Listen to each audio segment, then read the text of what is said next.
Yes.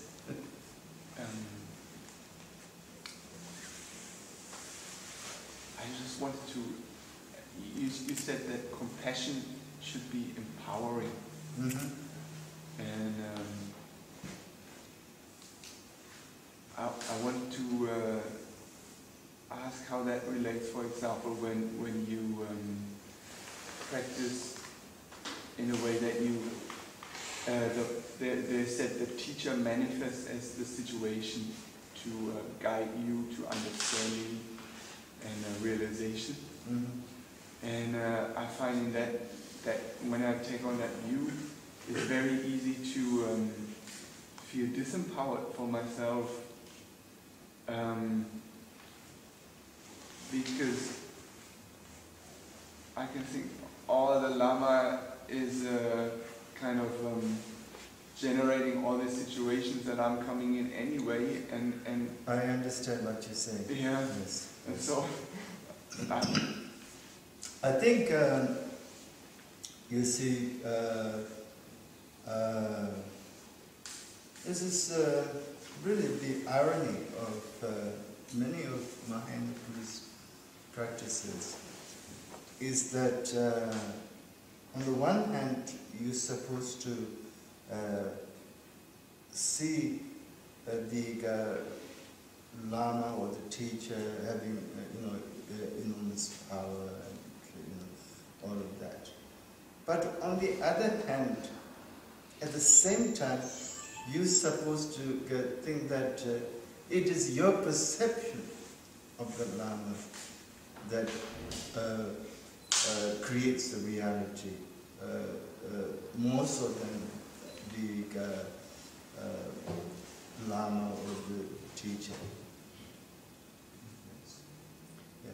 So it's the really it's always said that way.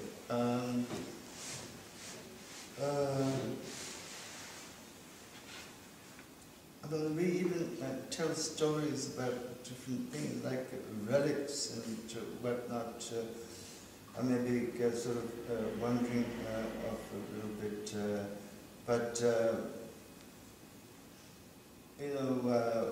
one time this Tibetan trader, he used to make frequent visits to India and bring back goods and whatnot to sell back in Tibet.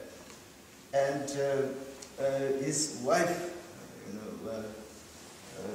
used to say to him, please bring back a tooth of some great saint, and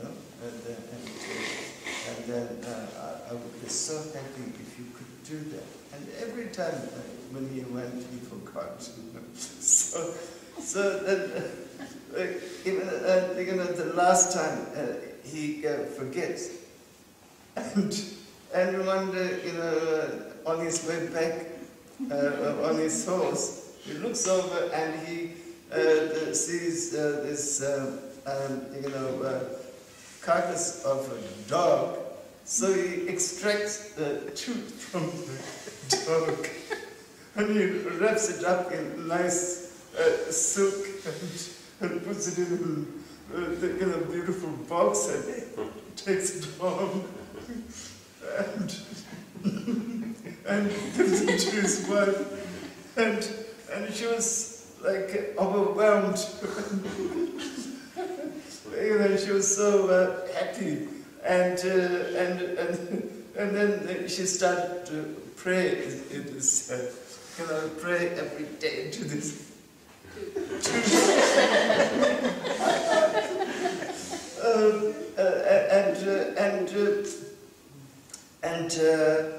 Because of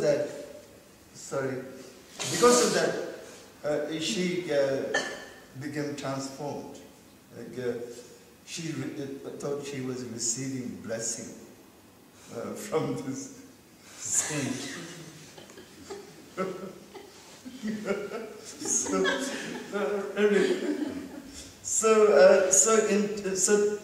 So we have stories like this, and I think that really says it all. I think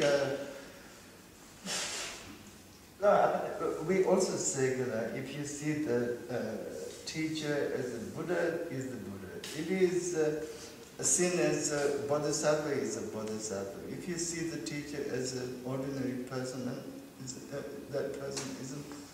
The teacher is an ordinary person.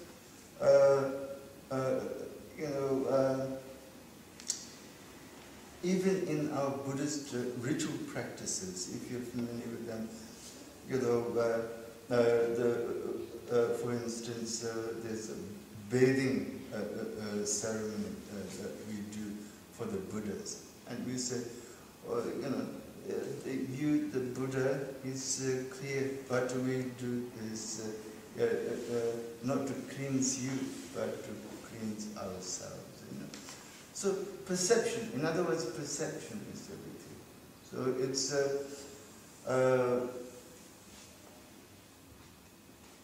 what you're thinking about another person, a saintly figure or an ordinary person, makes all the difference. And whether that person possesses those qualities or not is not the main thing. So, for instance, if you do not see somebody as a saintly person, but if you thought somebody was worse than the worst of all human beings, then you get affected in the head. But so, if that is the case, then if you think that somebody else possesses all the necessary qualities to really sort of attain full human potential, then it should have the same effect on you. That's the thing. But due to our, negative conditioning, we find it more believable when it comes to negative things, but when it comes to positive things, we don't feel the same way. That's the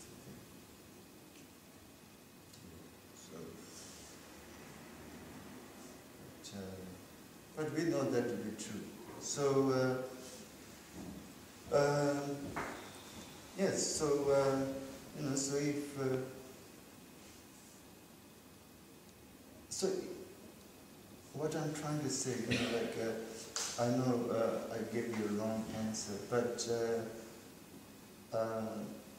so in that way, what I'm trying to say is that even in situations like that, in Buddhism, it's not, you're not thinking, oh, the Lama or the teacher or the Buddha is all powerful and I'm nothing. But there's some understanding that if you have what we call pure perception, then you become transformed. So it's still your own doing. I mean, as the teachings say, Buddha cannot wash away your karmic stains. It says very clear. Even the Buddha does not have power to cleanse your karmic stains. You have to do it yourself. But Buddha can assist and help. And if you have faith in the Buddha and all of that, again, it's all sort of something that you yourself have to do, and then everything will follow from that.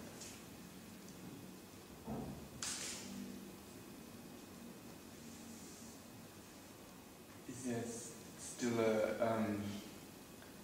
can I have an attitude that brings out that kind of guidance, which is more peaceful than rightful? Do you know what Meaning what, like from the teacher's part, or? Yeah. I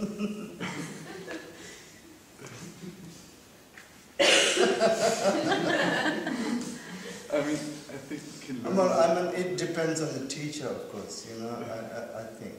But I think some teachers, you know, they may use the rat food method or something. But fundamentally, I would say that if you're just really being genuine and not trying to sort of go out of your way to please the teacher or you know, flatter the teacher or you know, be too subservient or something like that. I think I would say, you know, a real genuine teacher would prefer that than not being genuine and seeking the teacher's approval and wanting the teacher to be. You see, again, you know, even though a person may be trying to please the teacher, do all these different things, at the end of the day, still, it is you who want the teacher to, you know, be this or that, you know, in relation to you. You're not happy that teacher is what the teacher is like. You want the teacher to be what you want the teacher to be. So all that extra effort you may put in or something like that, you know, that's the thing. I mean, I really don't know, but that's my guess. Yeah. So, just like trying to pick up a woman,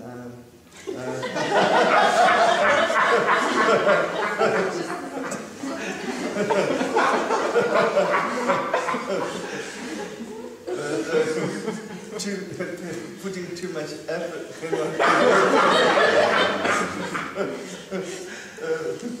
a little bit more natural and more at ease, and you know, because after all, it's another kind of relationship. And, of course, not a man-woman or anything like that, but like it's a form of relationship. So any kind of relationship. I mean, if you know, employer, employee, father, daughter, mother, you know, son, any number of things.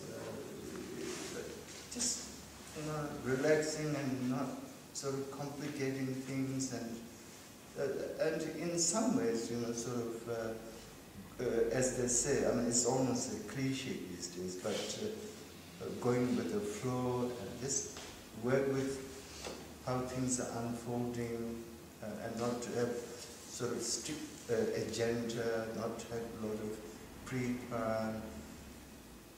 Of course, you have to organize your life and all that. But, you know, a little bit, if you're a little flexible and all that, then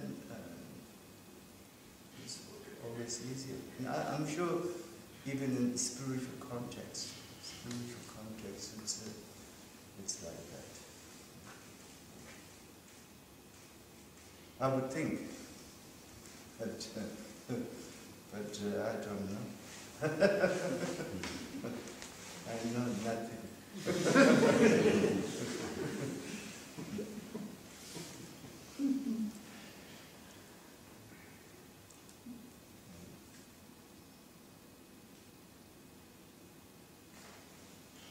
Yeah, and sometimes teachers, you know, really good, realized teachers, they show some wrath, but it's not because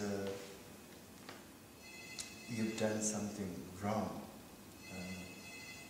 Sometimes they do it to take it to another level. It's true. I've been at the receiving end of that kind of wrath from my teachers, and It's not about sort of like any specific thing you've done that sort of angry about. It's like we're trying to sort of make you break out of some rigid mindset, release you from that, I think. Anyway, thank you very much. I think we'll stop there.